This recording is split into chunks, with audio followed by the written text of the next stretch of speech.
पुण्यात्माओं, यहाँ सुख नाम की वस्तु नहीं है, और जिस सुख को हम यहाँ खोज रहे हैं उसका कितना नामो निशान नहीं। जिस कारण से अंत में ऋषि महर्षियों ने केवल सिद्धियों का सहारा लिया,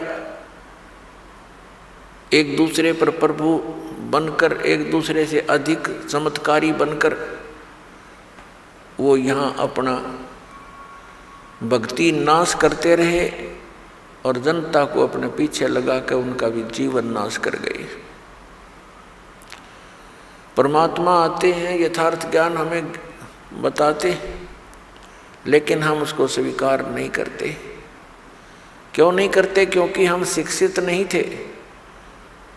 और जो व्यक्ति परमात्मा के मार्ग के मास्टर समझे जाते थे, ऋषि, गुरु, मंडलेश्वर, आचार्य, शंकराचार्य, वो भक्ति से अपरिचित थे, शास्त्रों से अपरिचित थे, अपनी मनमुखी साधनाएं हमें बताते रहे और हम उनको एक पहुंचे हुए महापुरुष, परम धनी मानकर हम निसंशय होकर के उनके प्रत्येक वचन का पालन करते रहे। उन्होंने हमें कुछ भी ज्ञान दिया स्वीकार्य किया, क्योंकि हमें पता नहीं था और हम उनको एक विद्वान पुरुष मानते थे। जैसे कोई रोगी डॉक्टर के पास जाता है और उस डॉक्टर ने बहुत बड़ा बोर्ड लगा रखा है, तो फिर डॉक्टर जो भी औषधि देगा तो रोगी के सामने कोई शंका का तो प्रश्न उठता ही नहीं। जो डॉक्टर औषधि देता है, जैसे उसके खाने की विधि बताता है, तो रोगी को तो खाना ही होता है।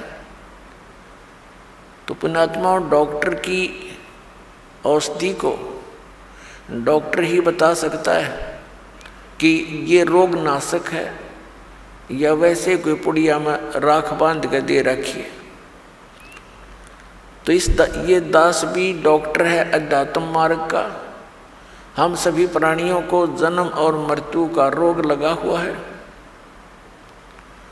और जब तक जन्म और मृत्यु का नाश, ये अंत नहीं होगा, तब तक हम परम शांति को नहीं प्राप्त कर सकते। तो पुण्यात्माओं, इस दीर्घ रोग के नाश की कौन सी औषधि है, कौन सा उपचार है, अर्थात जन्म मरण के रोग का नाश करने वाले कौन से मंत्र हैं या पूजाएं हैं, कौन सी साधनाएं हैं, उनका प्रमाण कहाँ है और किन किन महापुरुषों ने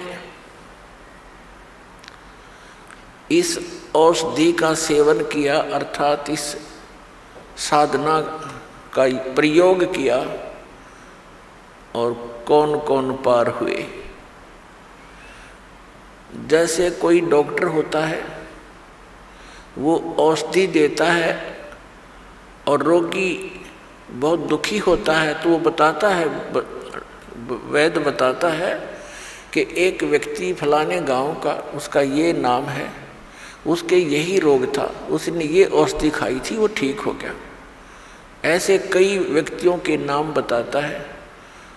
तो वो व्यक्ति जो रोगी है, उसको दृढ़ता आती है कि इसी रोग का रोगी ऐसे ऐसे गाँव में वो भी ठीक हुआ है।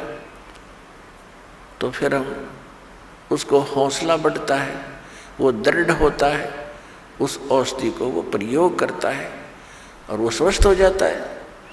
तो इसी प्रकार दास आपको जन्म और मृत्यु के रोग की वो औषधि देगा, दे रहा है, जो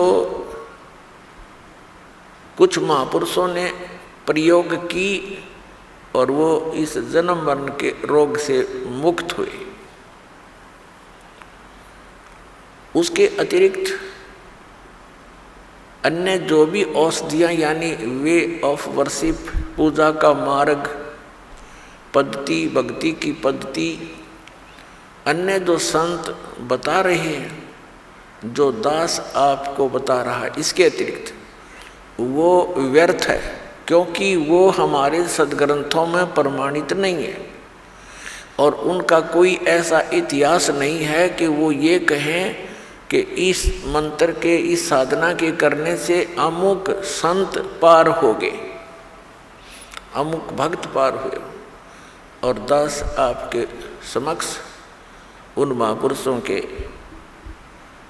नाम, उन महापुरुषों की भक्ति विधि, उन्हीं के अमृत वचनों से और फिर सदग्रंथों से, यानी जिनको हम सदग्रंथ मानते हैं, प्रत्येक पवित्र धर्म के पवित्र सदग्रंथ, जैसे पवित्र चारों वेद, पवित्र श्रीमद् भगवत गीता, पवित्र पुराण, पवित्र कुरान, पवित्र बाइबल, पवित्र गुरु ग्रंथ साहिब आदि। तो पुण्यात्माओं, मुझ दास का एक ही प्रयत्न है कि जनता आज शिक्षित है, श्रद्धालु सब अक्षर ज्ञान युक्त है, हमारे सदग्रंथ हमारे पास उपलब्ध हैं और हम आसानी से निर्णय कर सकते हैं कि कौन सी साधना किस महापुरुष ने की जिससे उसका मोक्ष हुआ। ये दास आपके रूबरू करेगा, आप बहुत आसानी से समझ जाओगे।